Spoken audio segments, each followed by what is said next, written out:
Olá, tudo bem? Bem-vindo ao canal Viver de Renda. Se inscreva no canal, deixe seu like e compartilhe com os amigos.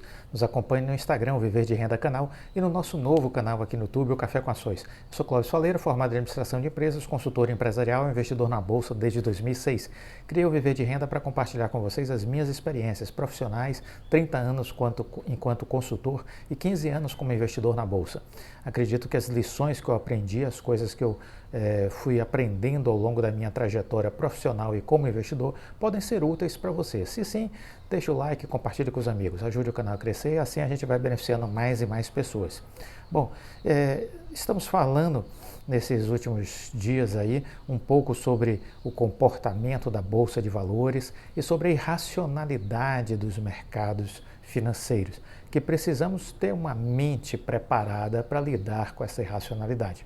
Voltamos a 2011, porque realmente foi um ano de muitas perdas nas bolsas de valores, não só no Brasil, no mundo inteiro. Em 2011, no dia 5 de outubro, daquele ano, o valor das principais empresas negociadas na Bolsa havia encolhido em 382 bilhões de reais. É como se os 4 maiores bancos e as 3 maiores siderúrgicas do Brasil tivessem deixado de existir. É como se a gente pegasse Itaú, Bradesco, Banco do Brasil, Santander, Gerdau, CSN e Usiminas e no estalo de dedos tivéssemos feitas desaparecer à época, né? Então veja que era um momento realmente delicado, né? As incertezas na Europa potencializavam esse medo e essa irracionalidade. Muitos especuladores estavam apostando contra a União Europeia, acreditando que ela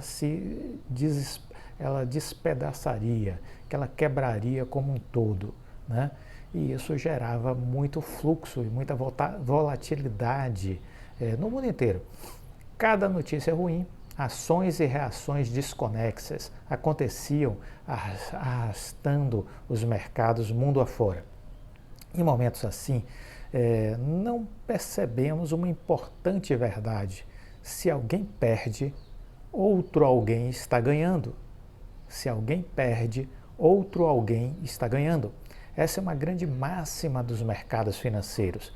Alguém sempre estará lucrando com as perdas dos outros.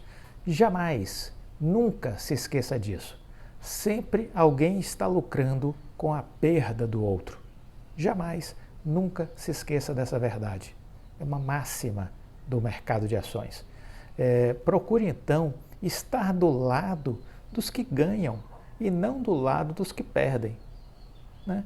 Esteja do lado dos vitoriosos e não dos derrotados.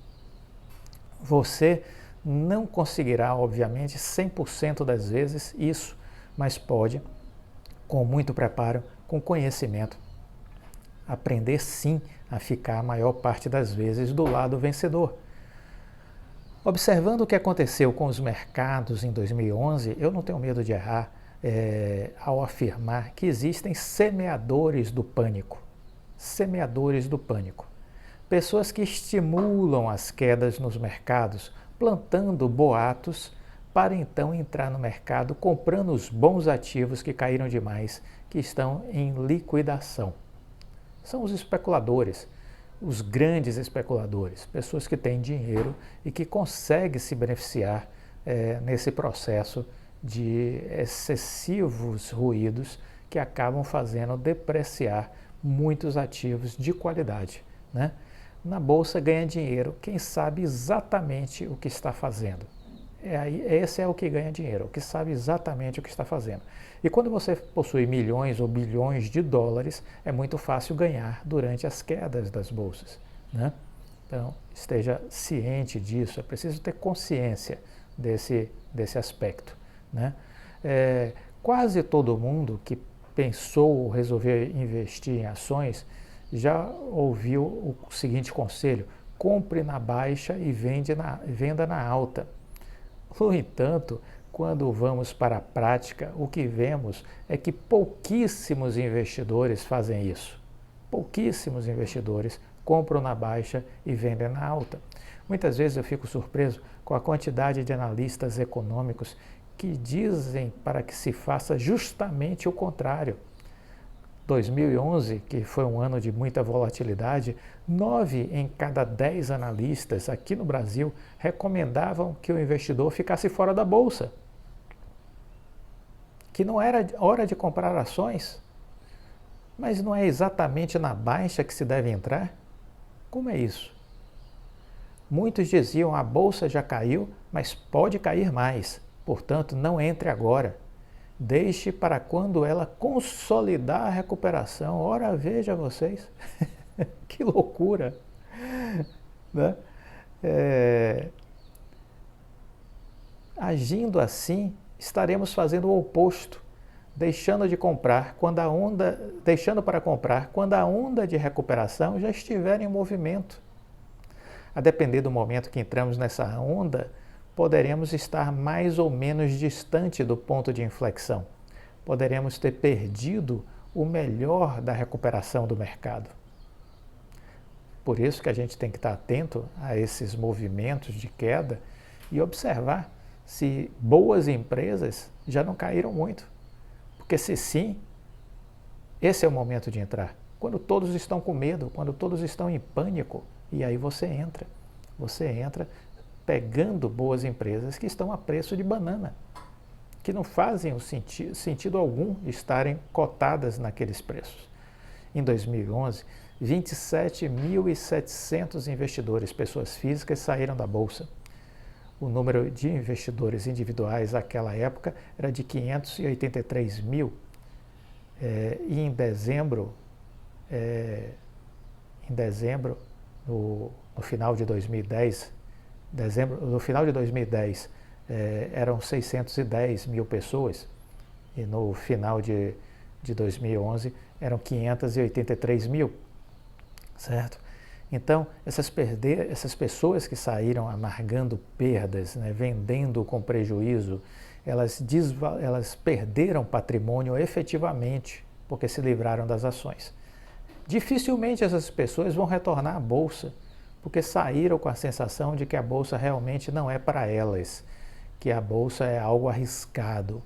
Se por acaso voltarem algum dia, poderão novamente estar num novo ciclo de alta, num cenário de euforia, e aí elas poderão uma vez mais perder recursos, porque repetirão um comportamento equivocado, né? Fazendo sempre apostas erradas, pegando a onda quando ela já estiver para quebrar na praia. Guarde essa imagem da onda, ela se ajusta muito bem ao mercado financeiro. O mercado ele sempre vai ter movimentos de alta, ele tem uma hora que ele vai chegar ao seu pico, ao seu ápice, e depois vai vir um movimento de baixa, que vai criar as condições para uma nova alta. É assim que acontece, tal como as ondas do mar, né? Sobe, desce, vai acontecer esse fluxo. Se as bolsas em 2011, que a gente está falando essa semana, tiveram muita volatilidade, se cada nova notícia positiva fazia a bolsa subir, a cada notícia ruim as bolsas despencavam, os novatos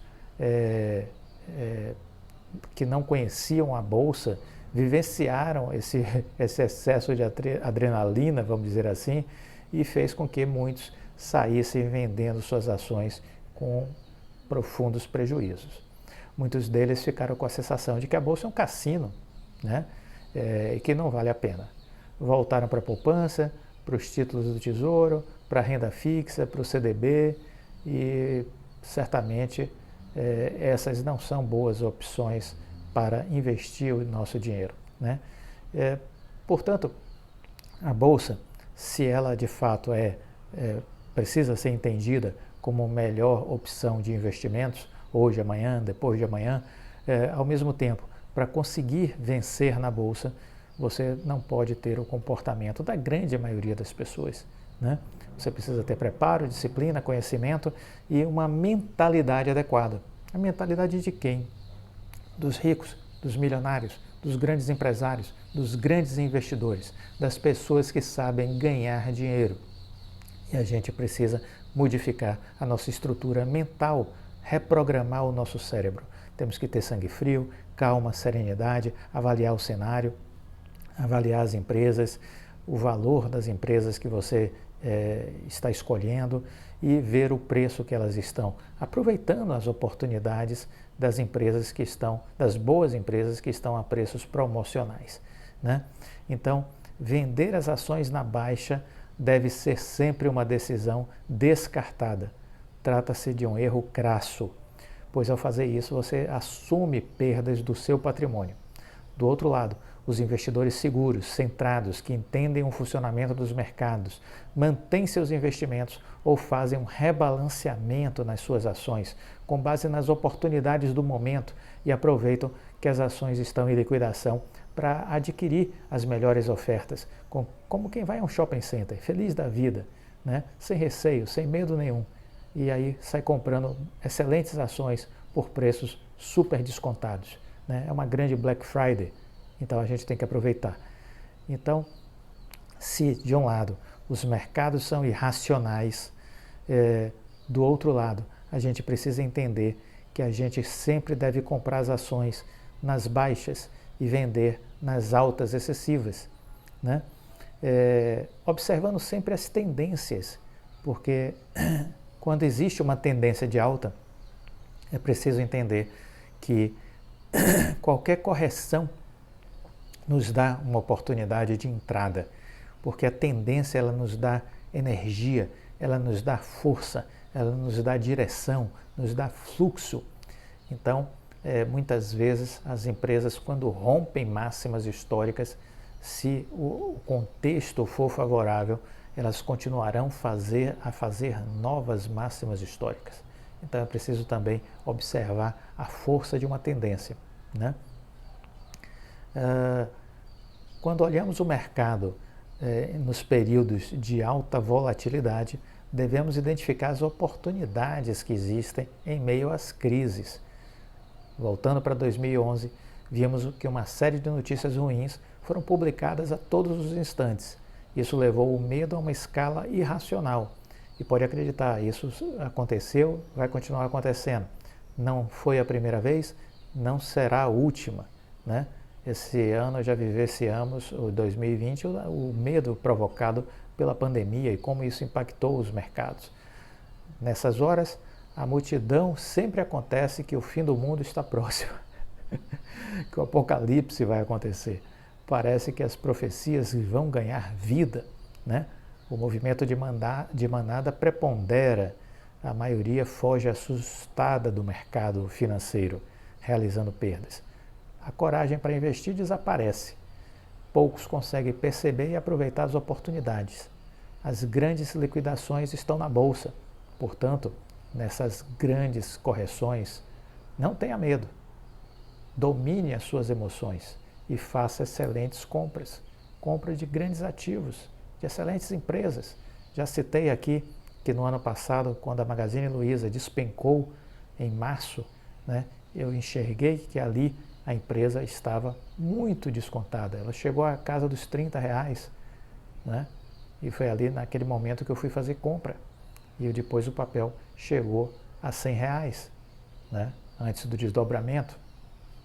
Então veja o potencial de valorização que você encontra quando estamos no meio de uma grande crise de confiança e o medo prevalece, a irracionalidade prevalece. Uma grande correção, né, de preços acontece, mas ela nos oferece também momentos maravilhosos de oportunidade. Esteja atento a isso, porque isso aconteceu no passado e vai continuar acontecendo sempre. Então é preciso sempre trabalhar com uma estratégia de ter uma reserva de capital para aproveitar esses momentos, para fazer mais posições e adquirir empresas maravilhosas por preços promocionais. Por fim, eu queria dizer a vocês o seguinte, que sorte nada tem a ver com acaso, né? Sorte, para mim, ela é resultante de preparo, de trabalho, de coragem, de foco, de determinação, superação, capacidade de transformar erros em aprendizados. Para mim, a sorte é decorrência desse somatório de coisas. Então, para mim, a Bolsa nunca deve ser vista como uma casa de jogos, como uma loteria, como um cassino. Não é uma casa para se fazer apostas, né? A bolsa é um lugar para você comprar ações, que representam parte do capital das empresas. Assim sendo, quando você compra uma ação, você se torna sócio de uma empresa. É sobre isso que se trata, investir em ações, se tornar sócios de empresas. Escolha poucas e boas empresas para ser sócios. Empresas que você conheça, que você domine, que você entenda e que você enxergue um grande potencial de crescimento e de valorização ao longo dos anos. Como identificá-las? Aqui na nossa playlist tem uma série Como Escolher Boas Empresas para Investir. Maratone os vídeos dessa playlist, maratone todos os vídeos do canal. Tenho certeza que isso contribuirá muito para o seu crescimento enquanto investidor. Fique com Deus e até a próxima. Tchau.